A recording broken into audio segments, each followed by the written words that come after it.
No wonder the YMCA is considered one of America's great social institutions. Beginning in this building at 317 Elm Street, and for 125 years in North Texas, it has provided the services, programs, and facilities to fulfill its mission of promoting Christian values. This is downtown Dallas in 1885, a horse-drawn boomtown featuring wooden poles carrying the magic of electricity. Dallas was on the vanguard of change as Americans moved to the city for jobs, education, and social services. 1885 was a very significant year for the city. The population was in the mid-30s, 30,000 or so. It was the year that the Dallas Morning News was established in Dallas. It was an agricultural center as well because it was very prolific agriculturally. Electricity had just come into the town in the early 1880s. You had electric streetcars for the first time, 1889. It was a growing, ambitious city. Locked away perhaps for decades is this historical treasure, scrapbooks, photos, and memorabilia chronicling the formation of the Dallas YMCA. The brittle yellowed opening page of the organization's first scrapbook features precise penmanship and states that the association dates from November 5th, 1885. The first article in the scrapbook, published by the Dallas Morning News on November the 26th, reports that the association now numbers a membership of 150. There were early classes established to teach penmanship and elocution and musical skills, arithmetic, natural science, and the Y did all of that. In the early 1900s, the YMCA established the Newsboys Club of Dallas to serve the boys, many of them homeless. This full-page ad in the Dallas Morning News offered free YMCA memberships, quote, to all who have routes in Dallas.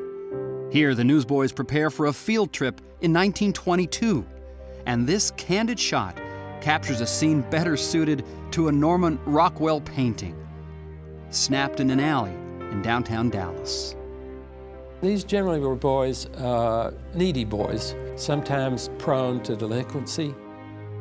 The YMCA comes along and took aim at the Newsboys, encouraging them to be good citizens, encouraging them to invest money, to save money, and have recreational outlets at the YMCA as well.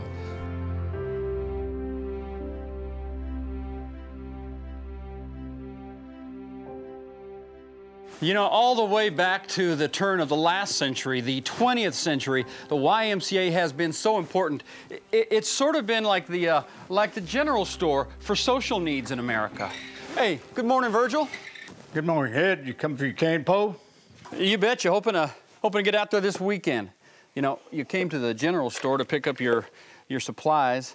This is Pauline's Rose Hair Oil, your fishing poles, or your groceries, and you join the YMCA to be fed socially, mentally, and physically. The one thing dads wanted to do was to get out of these dress clothes and get out there into the wild outdoors. And so in 1910, the YMCA invented Father's Day, and within a few short years, the Indian Guides program began.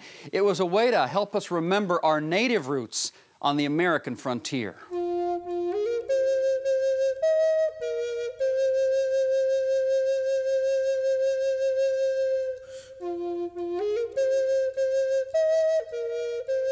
I was privileged to meet Joe Friday. He and Harold Keltner, a YMCA director from St. Louis, has started the program. Joe Friday says, you build tall buildings, but you don't know how to build sons. The Indian knows how to guide his son and show him the right trail. Real fortunate that we moved into Richardson and found the Y and the Adventure Guides. I want to welcome everyone to the Richardson Federation Nation Games. Everyone having a great time? Yeah, it's not time that you can get back. We got to get it now. Pull it! You're gonna let them girls beat you! We're gonna have egg tosses back and forth. Oh! We're gonna have a race where they have to carry these big giant boulders made out of styrofoam across a line. We won! All right, guys, if you're shooting off rockets, we're going that way! You tell them what your favorite thing is about going on these campouts, sweetheart. And tell them how many s'mores you guys ate last night. Time with my daddy, and they ate 1, 2, 3, 4,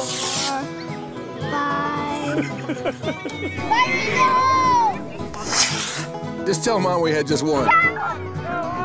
Did it for 4 years with his big sister, my daughter, and this is our 3rd year together. You see the rocket?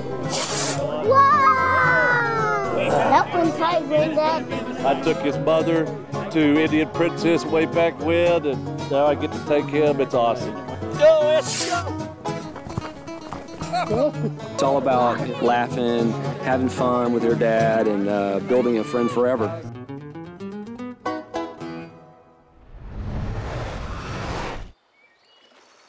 In 2009, nearly 40,000 YMCA members experienced the outdoors at YMCA camps in North Texas, enjoying everything from summer camp to outdoor education to family camping trips and retreats.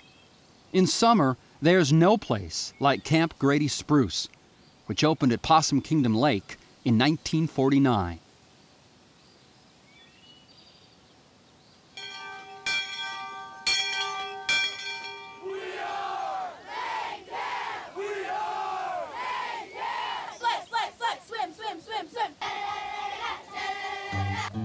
Camp songs, camp games, icebreakers. It's helped me as a husband and father. It's certainly helped me in my professional life. Posing for a photo before leaving for camp in 1924, or bunking at Camp Crockett in the 1930s, outdoor enrichment is at the heart of the YMCA experience. Since it opened 61 years ago, Camp Grady Spruce has meant so much more than just camping. This is the place where boys and girls bond in fellowship, where teen romances begin, and where the spirit-mind-body connection takes root.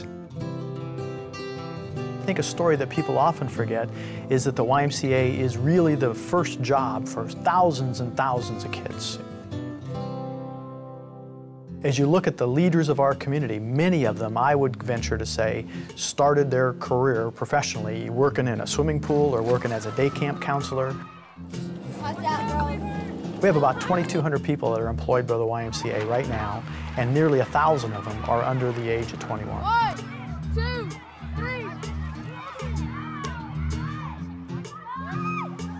I remember the first adult, and he was a young adult, was a camp counselor at Grady Spruce, was the person who inspired me to kind of reach new heights within myself and, you know, win the Brown Ragger, which was the big award at camp during that time. My wife and I actually met out at Camp Grady Spruce. I mean, the coolest girls come to camp, right? They're camp counselors.